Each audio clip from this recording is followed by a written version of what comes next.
కథ పేరు మనసు మార్చిన మహారాజు. ఫలానా రాజ్యంలో ధర్మవంతుడైన మహారాజు చక్రవర్తి వీరసింహుడు పాలన చేసేవాడు. అతనికి గొప్ప సైన్యం, బలమైన కోటలు, అపారమైన ధనసంపద ఉండేది. అయినప్పటికీ అతనిలో ఒక లోపం ఉండేది. అతనికి కోపం చాలా ఎక్కువ. చిన్న చిన్న విషయాలకే ఆగ్రహించి ప్రజలను కఠినంగా శిక్షించేవాడు. రాజ్యసభలో ఎవరు తనకు విరుద్ధంగా మాట్లాడినా వెంటనే అపహాస్యం చేయించేవాడు. కొందరు మంత్రులు అతని ఈ స్వభావాన్ని మెచ్చుకోకపోయినా భయంతో ఏమీ చెప్పలేకపోయారు. ఒకరోజు ఓ పండితుడు రాజధానిలోకి వచ్చాడు. అతనికి గొప్ప జ్ఞానం ఉండేది. ఆయన పేరు రమణాచార్యులు. అతని మేధస్సు, సంయమనం గురించి వినిన రాజు అతన్ని తన కోర్టులో ఆహ్వానించాడు. రాజు, ఓ పండితుడా, నా రాజ్యంలో ఎన్నో సమస్యలు పరిష్కరించాను. నా ధైర్యం, నీతి వల్లే ఈ విధంగా సమృద్ధిగా ఉంది. నీకేమైనా కొత్తగా చెప్పదలుచుకున్నాయా? రమణాచార్యులు నవ్వుతూ, ధన్యవాదాలు మహారాజా. మీరు ధైర్యవంతుడే.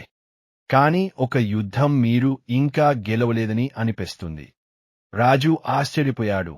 ఏ యుద్ధం అది? పండితుడు, తన మనస్సుపై గెలిచే యుద్ధం. మీరు కోపాన్ని జయించలేకపోయారు.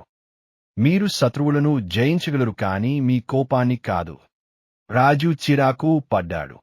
నన్ను విమర్శిస్తున్నావా అని గర్జించాడు. కాని పండితుడు ఓర్పుగా సమాధానం ఇచ్చాడు. నా ఉద్దేశ్యం విమర్శ కాదు మహారాజా. మీరు గొప్పవారు. మీరు స్వంత స్వభావాన్ని జయిస్తే ఇంకా గొప్పవారవుతారు. ఈ మాటలు రాజుకు కొంచెం తగిలాయి. ఆ రాత్రి రాజు తన మల్లేశ్వర పూజారి దగ్గరికి వెళ్ళాడు. అతను చాలా కాలంగా రాజును చిన్నప్పటి నుంచి పెంచినవాడు. మహారాజు, పూజారిగారు, నేను నిజంగా కోపంతోనేనా రాజ్యాన్ని నష్టపోతానా? పూజారి, కోపం మానవ శత్రువు మహారాజా. అది మేధస్సును మూయేస్తుంది, మానవతను మింగేస్తుంది. మీరు దాని జయిస్తే ప్రజలు మీను ప్రేమిస్తారు, భయపడరు. ఈ మాటలు రాజు మనసులోకి చేరాయి.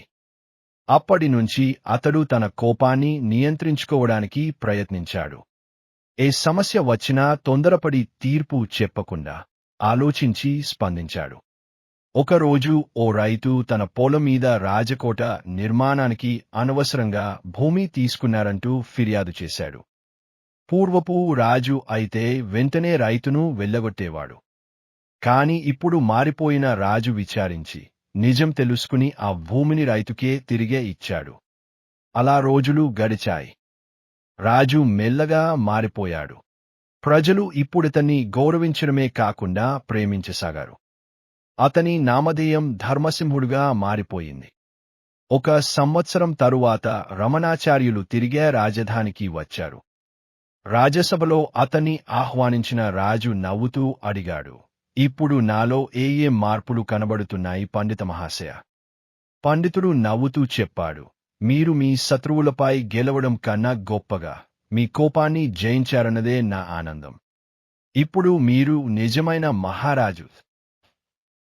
నైతిక బోధన: కోపం మనిషి గొప్పతనాన్ని తగ్గించేస్తుంది. దాన్ని జయించగలిగిన వారే నిజమైన విజేతలు. మనసు మార్చగలిగితే ప్రపంచాన్ని మార్చగలము. శాంతియుతమైన మనసుతో నడుచుకుంటే ప్రజల గుండెల్లో స్థానం దక్కుతుంది. ఈ కథను మరింత చక్కగా ప్రదర్శించాలి అనుకుంటే అది స్క్రిప్ట్, డ్రామా లేదా చిన్న కథ పుస్తకం రూపంలో కూడా రూపొందించవచ్చు. కావాలంటే అలా మార్చిపెడతాను.